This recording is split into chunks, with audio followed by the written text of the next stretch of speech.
Alright, legends, we're into another little review here of the horror movies, and this is Halloween Free, Season of the Witch. And this is the second time I've started this podcast because, like an idiot, I forgot to turn up the volume, or the record volume on my mic. So I was sitting talking for about 5 minutes, not realising that it was indeed recording, just it wasn't picking up any sound. So, big idiot that I am. It is what it is. Friggin' dickhead. But we're here and we're getting into this movie. I was actually so excited to check this one out, and I do recall a few moments from this movie before I sat down to watch it again. I can't recall. This was one of these movies that I had seen bits and pieces of it over the years on television, and I think we had it rented out one night back in the early 90s, or the late 90s, sorry. Me and a bunch of mates used to get together on the weekends and rent out a few movies, grab a few beer, and sit down, have a chill out, watch a movie or two, and talk a lot of nonsense. And I think this is one of these ones that we probably had watched over a weekend, but they were having that much fun and talking and whatnot. We just didn't properly, or I just didn't properly ingest the movie up until this point. That's the whole point of me sitting down to do these podcasts on this show, is just to get myself a wee bit deeper into the horror genre. As I say, if you know this show, fairly big into the Buffyverse as far as the Buffy the Vampire Slayer goes, but majorly into the Angel series. So we just started that on Wednesday night prior to this episode. So if you're interested in those, check it out every week. Should hopefully be going 3 nights a week at this point.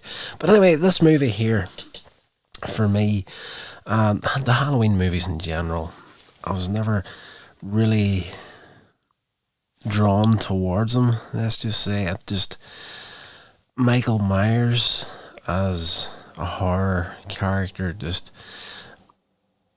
didn't really appeal to me, so it didn't really jump towards these movies. But again, seen them all in bits and pieces over the years, but this was the first one and the only one in the series not to have Michael Myers in it, and it was a break off from the usual slasher genre that the other movies are a part of. And I think now, if this had been a success, this movie, now it has picked up quite a following in the years it has been out. On initial release, it wasn't really received that well. It did make money back, and actually did make good money. It had a budget of 2.5 million, and it made a profit of 14.4 million at the box office in the US. So goodness knows what it made worldwide. So it wasn't a failure by any stretch of the imagination, but not a big enough hit that they were going to continue on with what they were planning to do with the series. They had the idea of the director of this movie, Wallace, what's his full name? Tommy Lee Wallace, wrote and directed this movie. John Carpenter and Deborah Hill, the creators of the first 2 movies, came back as producers. So what he was thinking of doing, John Carpenter and Barbara Hill believed the Halloween series could have been an anthology series of films that centered around Halloween night, with each sequel containing its own character, setting and storyline.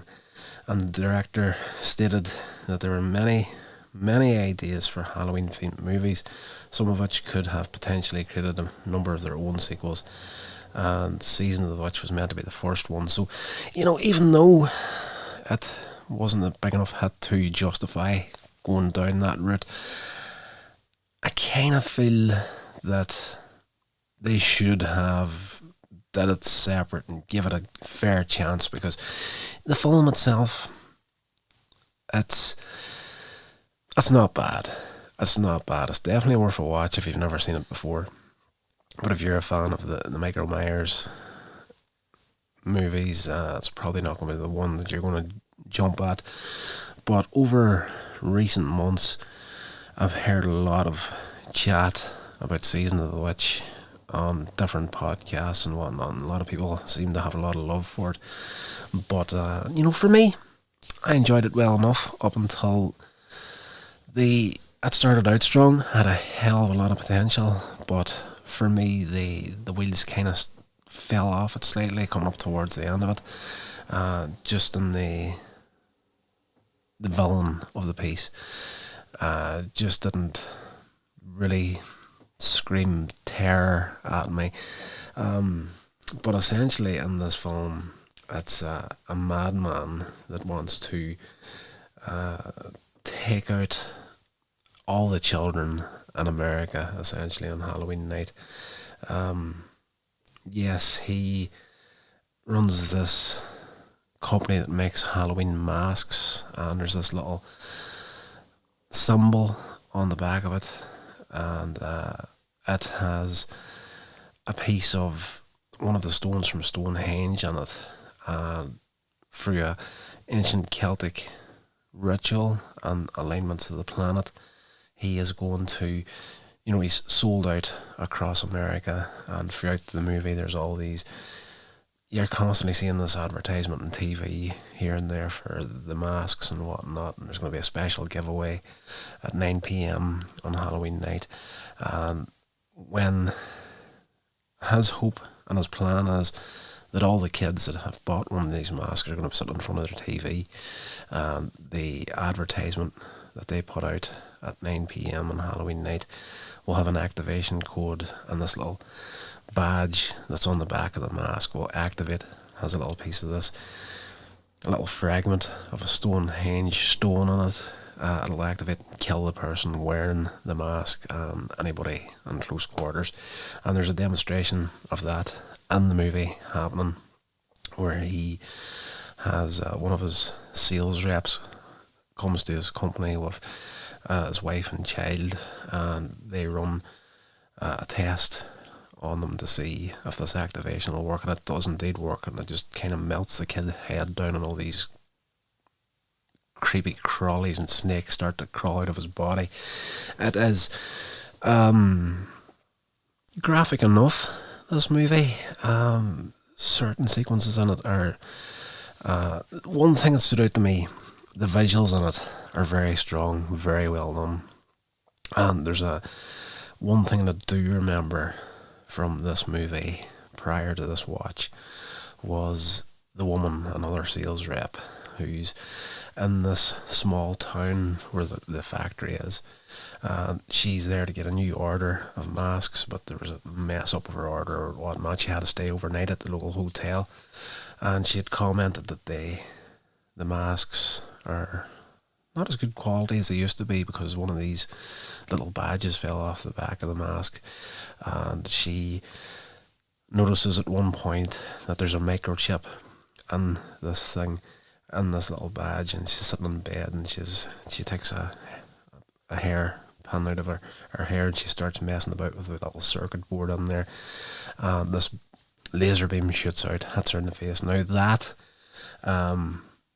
wasn't fantastic visually, the laser beam sequence, but the effect on her face, it hits her in the mouth and just mutilates her head more or less, and that stood out to me for years. I think a Season of the Witch, that's the one thing that was popping out to me in a major way.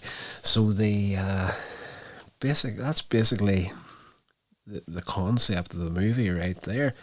As far as the plot goes, at the beginning, it's October 23rd, 1982, Northern California, and there's this old man getting chased through this town, Harry Grimbridge, and there's these mysterious men in suits, and he's got a jack-o'-lantern mask with him. They're hunting him down at one point to get him in a scrapyard, and one of these guys, Men in Black, let's just say, has him pinned to the ground, and he's trying to strangle him. But this old man notices within the scrapyard that there's a car sitting there, and there's a little block below it holding the car in place below one of the tyres, and there's a chain attached to it, and he yanks that out, and the car rolls back and crushes this man in black between it and the other car, and there's no emotion in this guy as the car gets him. So the man manages to escape, and he gets to a local garage where he passes out and is taken to hospital by the owner. And there we meet the hero of the piece, let's just say Dr. Daniel Chalice. I want to say Chalice or Chalice. Chalice, I'll just go with Chalice.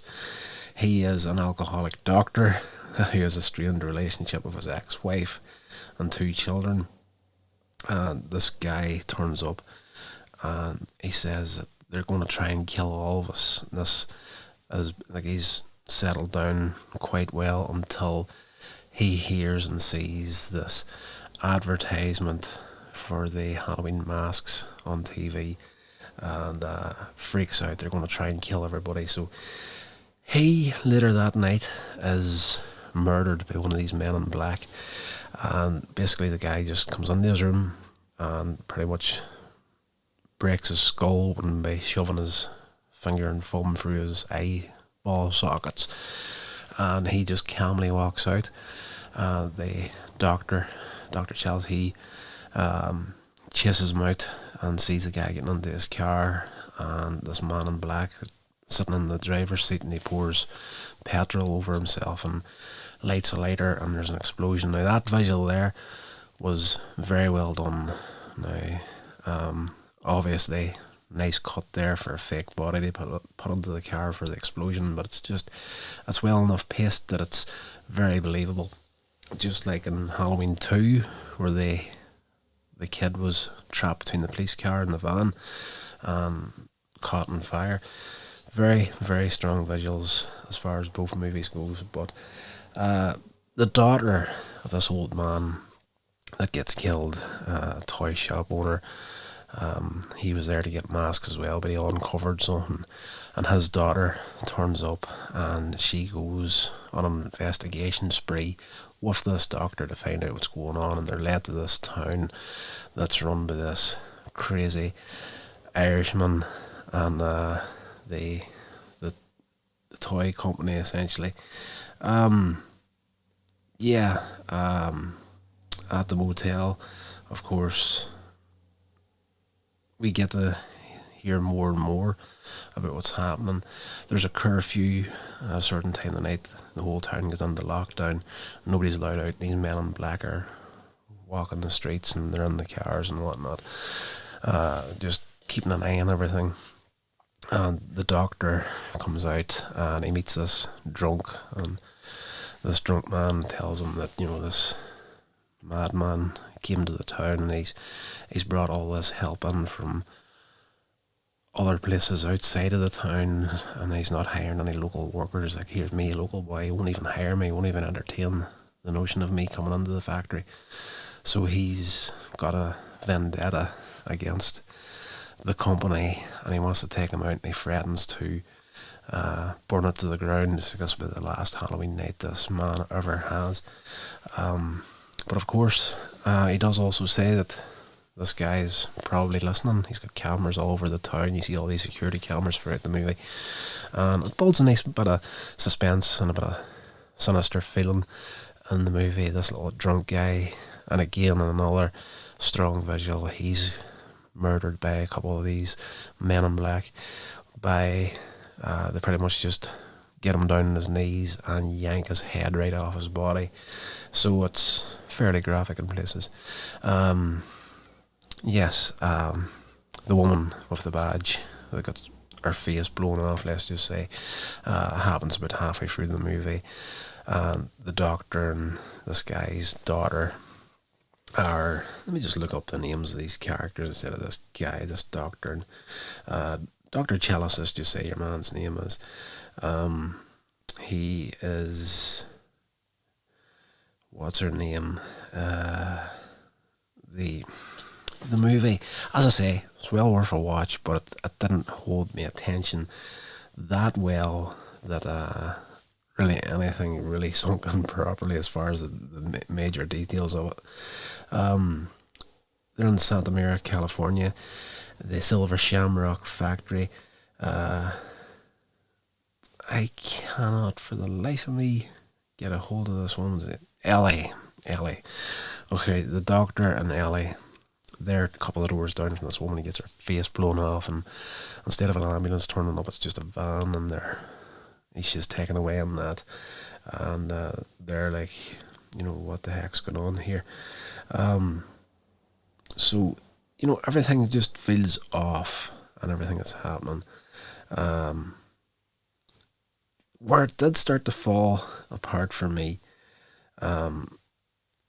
is, there's a few things happening. The man in black, set himself on fire and blew up in the car. There is a coroner's office that's sifting through the rubble and ashes to figure out who this person was and try and find dental records and all that sort of thing. But they can't find a trace of a body. And they eventually figure out that, something's badly off here, and they're trying to get a hold of this guy in this town, and they just cannot get through. At a certain point, there's a full lockdown happens as far as communications and everything that happens. The man that owns the factory, Connell Cochran, turns up whenever this woman's taken away after getting her head blew off, her face mutilated, and he's all happy as Larry, and he's upbeat and whatnot, and he says, we're taking her to the factory, we've got first class things in there, the facilities to work with this sort of thing, but it feels off. So Ellie and the doctor try to get to the factory as best they can. The next day they go on just off the street to inquire about her father. Was he there and whatnot? There was a record of him picking up an order, and he left heading towards the north, south, whatever it was. But Ellie discovers there's a door open in one of the warehouses, and there's a car in there, and she's like, that's my father's car. But the men in black, again, they're all over this place, close the shutters down, and Cochrane is just like, getting more and more secretive as we go through the movie. So, coming up towards the end of it, things start getting badly out of hand when they stick their noses in far enough that Cochrane is going to come after them. But I digress slightly there. Where the wheels started to fall off it for me was the revelation that all these men in black, and probably all the workers in the factory as well, are all androids that have been built by this guy Cochrane. That was the point for me where all the terror and fear of these guys, potential terror and fear of these guys and these characters, kind of disappeared, because the doctor, he works it out by complete accident. He's fighting with one of these robots, and he pretty much punches through his stomach and pulls the wiring cables out of him. There's a decent visual just prior to that revelation where he comes across this old woman sitting knitting. For me, Cochrane was talking about all these different aspects of the masks, and he takes the doctor and Ellie and that other family salesman, the child and his mother, that they eventually do the test of the ignition of the mask on. They're going through the factory and on an inspection and been shown everything, but they're not allowed into one of the final rooms, and Cochrane is like, there's chemicals and stuff in there, but you don't find out exactly what's in there at that point.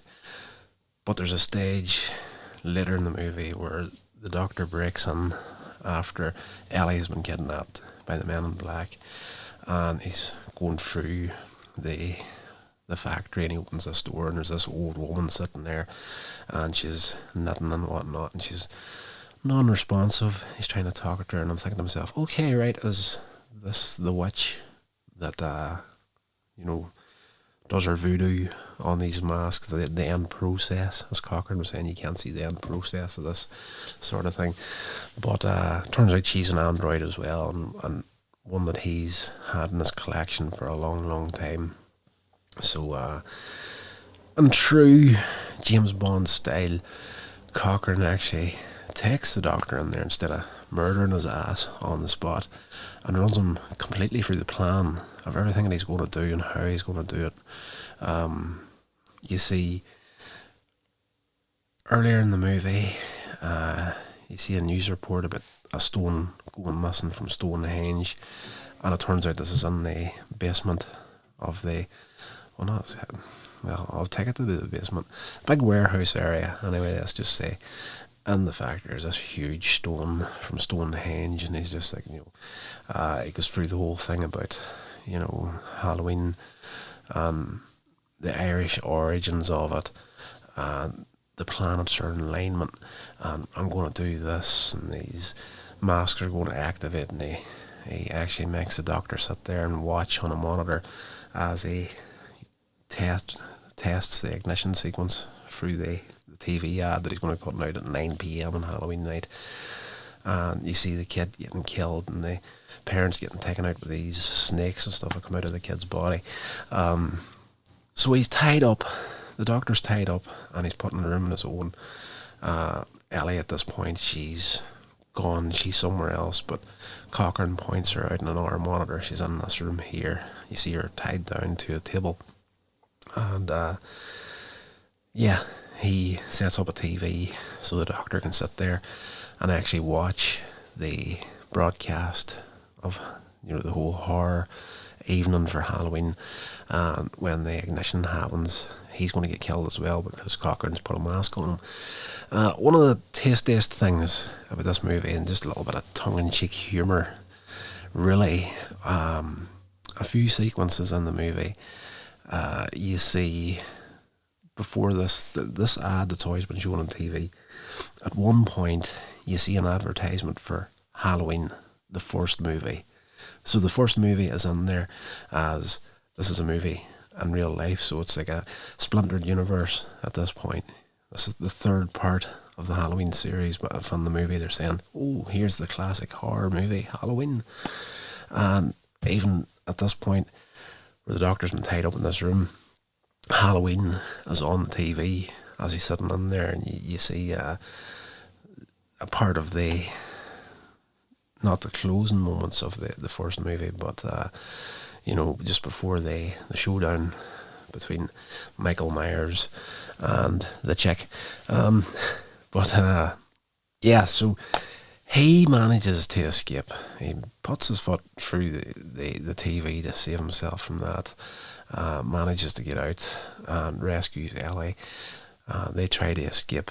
They can't get away.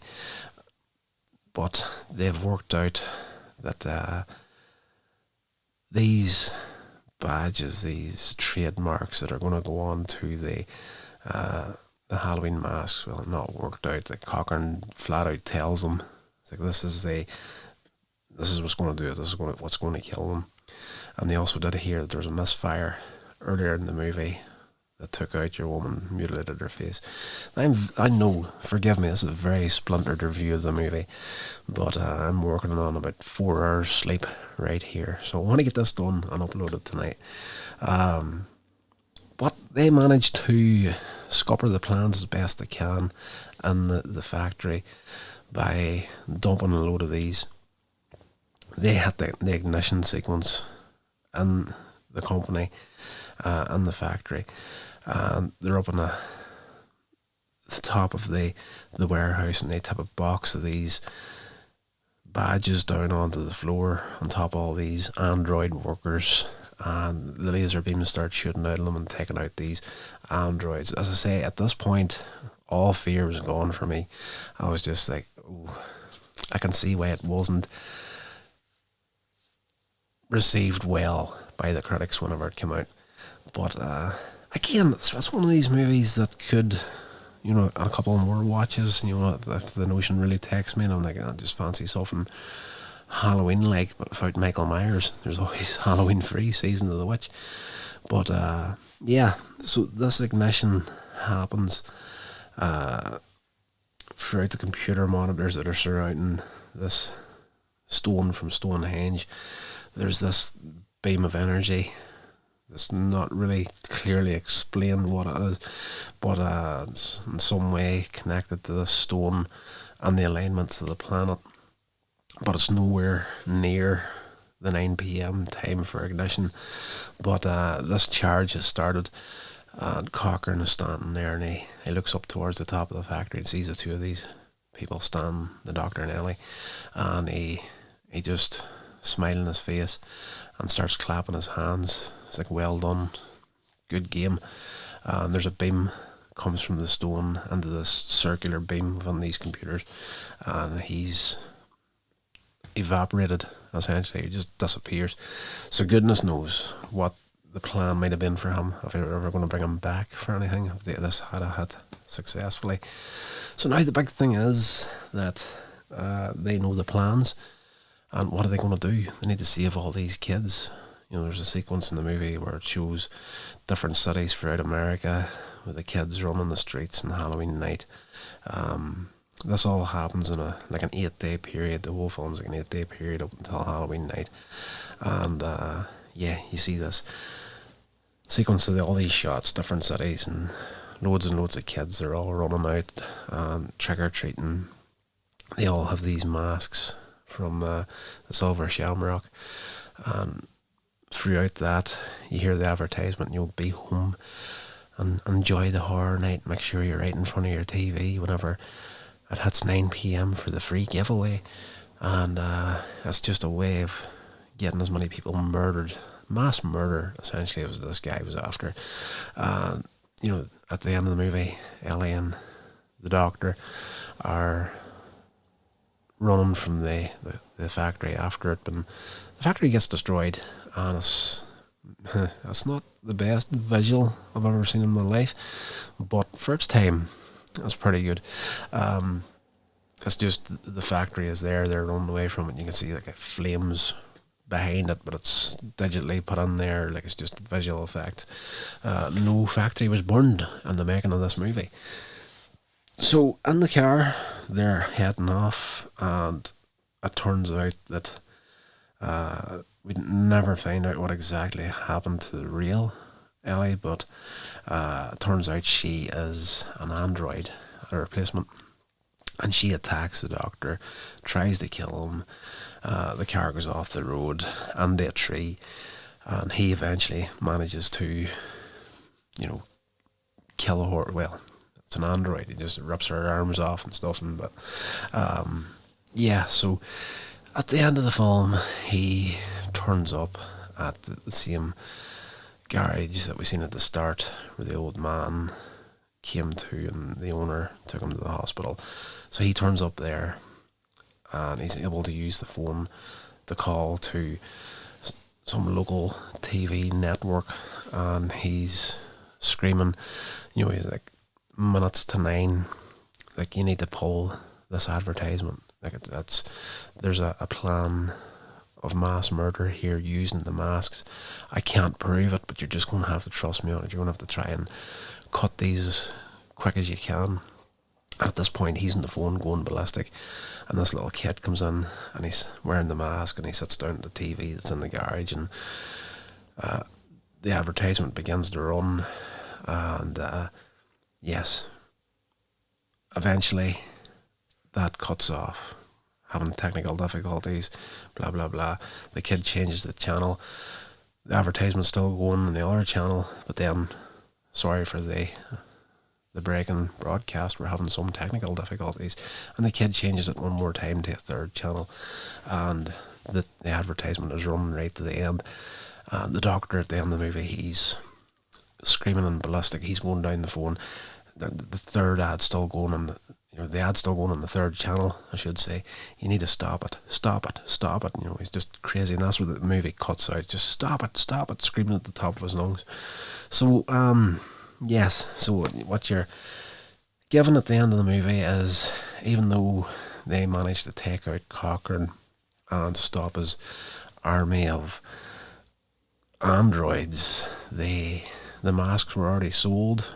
The population already had it.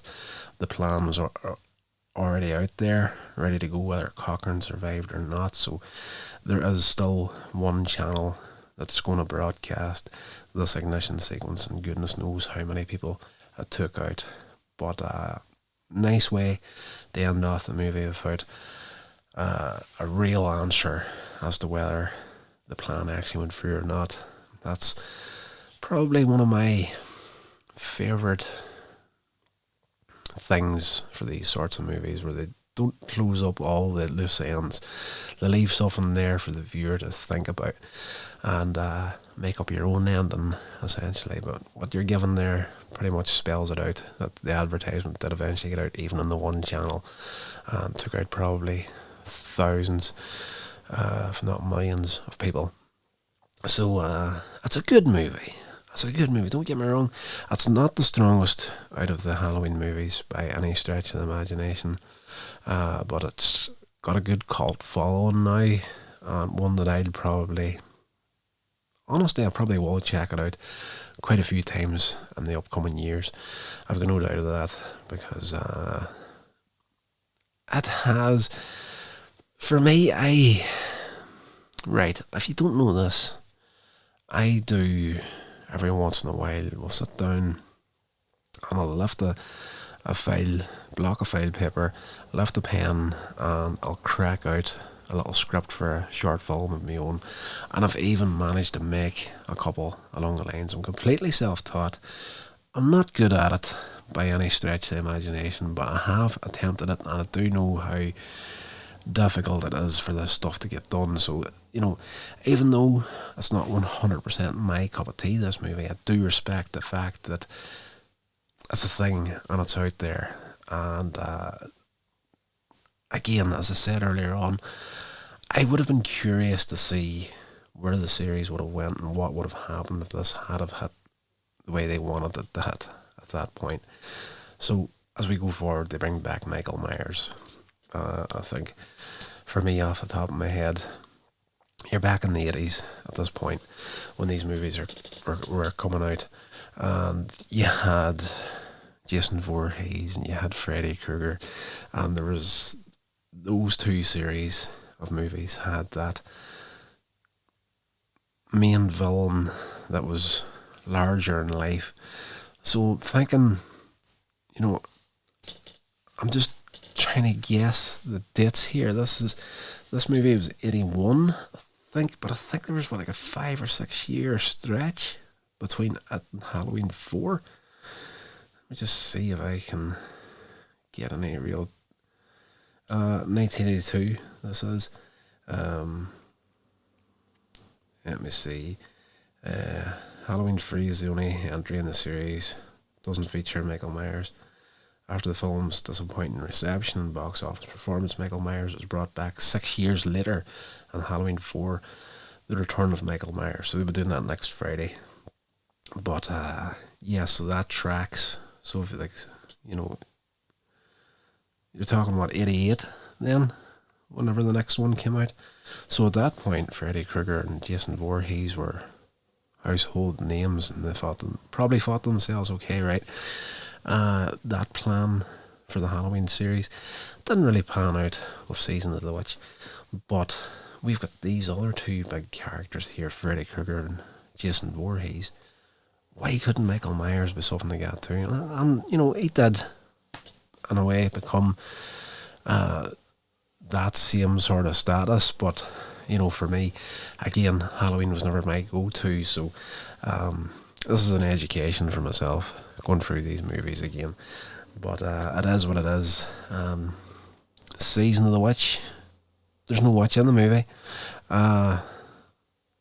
but the bones of the plan that Cochrane has was purely through witchcraft, essentially. So if you look at it from that perspective, yeah, there was a witch in it as far as witchcraft goes, but there was no actual physical witch. If you're sitting down to watch Halloween 3 season of The Witch, and you're expecting The Witch to be causing trouble, you're going to be disappointed.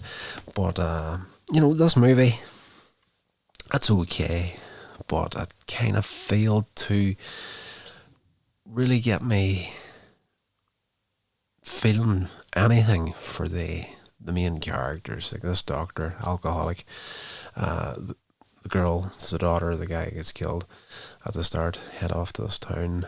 She wants to find out what happened to her father.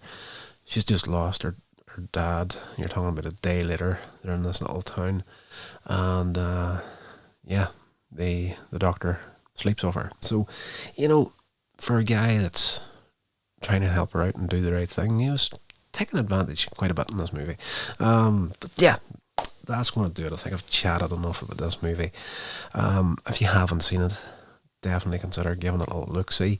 And I know I've spoiled the crap out of it for you, but there's a lot of stuff in there that I didn't really touch on. But I'm definitely... I will check it out.